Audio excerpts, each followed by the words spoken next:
एक गांव में एक सेठ निवास स्थान किया करते थे और उनका नाम चंद था भैया, दानचंद।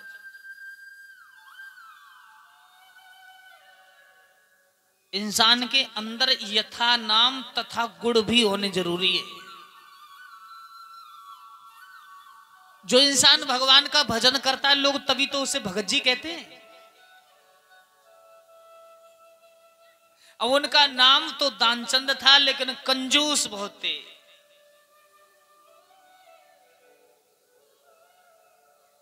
कभी नहीं सोचा कि हम 2 रुपए दान कर लें, कभी जीवन में नहीं सोचा।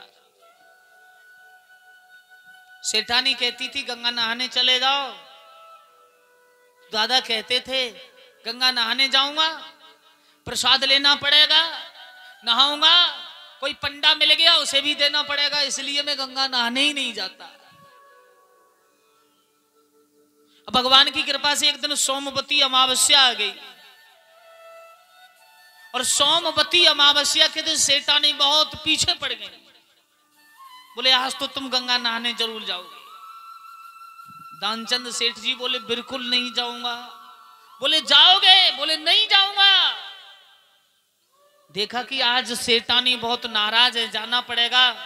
तो सेठानी ने कहा पंडा को भी देना नहीं पड़ेगा, ऐसी जगह नहाना जहां कोई नहीं रहता हो। तो दानचंद ने सोचा जहां मुर्दे जलाए जाते हैं वहां कोई नहीं नहाता, अकेले में नहाऊंगा आज। घर से चले महाराज, गंगा जी के किनारे पहुंचे तो दूसरी जगह भारी भीड़ लगी। कोई तिलक लगवाए तो पंडा को सीधा दे रहा है, सीधा नहीं है तो तिलक लगाने के दक्षिणा दे रहा है।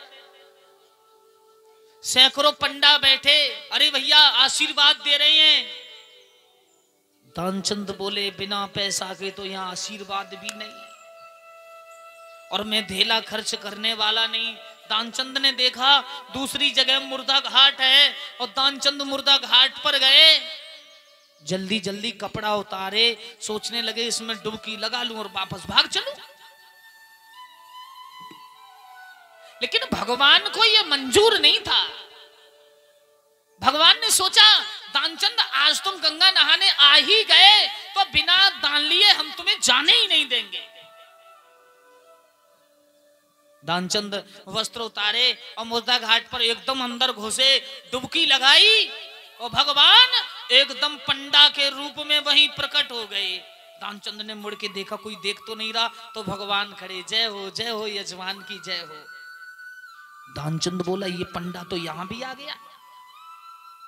दानचंद ने कहा भैया यहां क्या ले रहे हो तुम? अरे पंडित जी महाराज उधर जाओ, वहां लोग भीड़ है और भीड़ में कमाओ खाओ, यहां क्या करोगे? भगवान बोले अरे यजमान बस मैं यहाँ एकांत में ही जिंदगी में आनंद है। दानचंद बोले यहाँ क्या मिल जाता है? बोले एकांत में तुम्हारे जैसा कभी कभी कोई आ जाता है, इतना दे जाता है 6 महीने बालक आराम से खाते। दानचंद बोले 1 रुपए देने वाला नहीं हूं, बातें मत बनाओ, उधर जाओ। भगवान ने कहा अगर तुम हमें दोगे नहीं तो हम तुम्हें निकलने नहीं देंगे। अगर तुम हमें दान नहीं दोगे तो हम तुम्हें गंगा जी से नहीं निकलने देंगे। दानचंद बोला भैया मैं तो देने वाला नहीं। तो भगवान बोले भैया हम तुम्हें निकलने नहीं देंगे, पड़े रहो आराम से गंगा में। भगवान ने कहा ऐसा करो 100 रुपए दे देना। बोले बिल्कुल नहीं। 50 दे देना। बोले नहीं दूंगा। 20 दे देना। नहीं दूंगा। 10 नहीं दूंगा। अरे 5 दे देना। बोले नहीं दूंगा। 2 रुपए नहीं दूंगा। 1 नहीं दूंगा। 50 पैसे बोले दे दूंगा, वो भी उधार कर लो अगले इतवार को।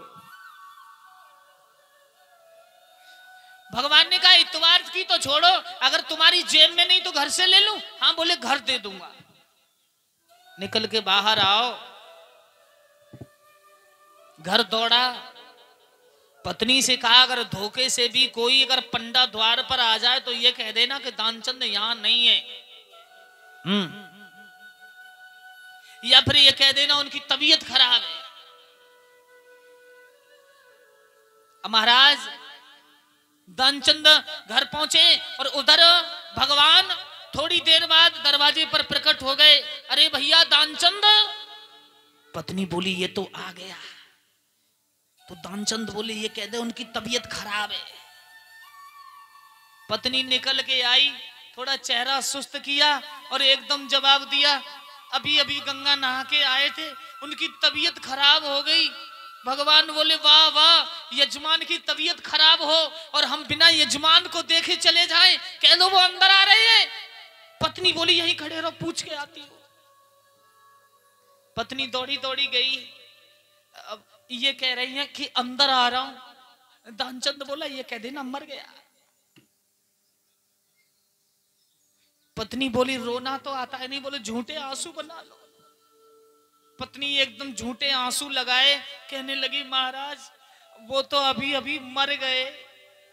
भगवान बोले वाह वाह, हमारे यजमान मर गए हों और हम बिना मोहल्ला में खबर किए और बिना शमशान तक जाएं चले जाएं तो ये हमारे समर्थन से उचित है। पड़ोस में गए, भैया दानचंद बड़े अच्छे थे, अभी खत्म हो गए। भगवान खुद दूसरे मोहल्ला में गए, अभी दानचंद गंगा नहा के आए, खत्म हो गए। सामने गली में गए, दानचंद अभी खत्म हो गए। सारा मोहल्ला इकट्ठा हो गया। अब पत्नी रो रही है मरे नहीं है। पत्नी कहती मरे नहीं है। तो संघ की स्त्रियां कहती है तुम्हारा भ्रम है, ये मर गए। गांव वालों ने ठटरी पे रख लिया। पत्नी रो के ठटरी पकड़ के कहा मरे नहीं है। भगवान ने कही अभी दे दो। दानचंद बोला नहीं दूंगा। ठटरी उठाए वे को तैयार। तो भगवान ने कही मैंने तुम्हारे 5 पैसों को माफ कर दिया। सो दानचंद उठ के बैठ गया। बिल्कुल बहुत अच्छा हुआ तुमने माफ कर दिया। तो गांव के लोग बोले अभी तो तू मर गया था। बोले मरा थोड़ा ही था, झूठा झूठा मरा था। 50 पैसे दान करने के लिए कहा, तुम्हें मर गया। तो किसी ने कहा ऐसे डालचंद भैया वार के सामने तो भैया भगवान भी हार मान जाएंगे। ये तो डालचंद नहीं है, पूरे दानचंद हैं। बोली भक्तवत्सल भगवान की। मैं अपनी बात नहीं कह रहा, हमारा जो धन है ना उसे पवित्र करने के लिए दान बहुत जरूरी है। पद यात्रा हमारा शरीर पवित्र करने के लिए हमें जाना चाहिए, कभी वृंदावन हरि बांध पर। क्यों? हमारा मन और तन पवित्र करने को हमें राम का गुणगान बहुत जरूरी है, बहुत जरूरी है गुणगान। हाँ हाँ हाँ हाँ। क्यों? तो 2 मिनट कीर्तन बोलेंगे भगवान का।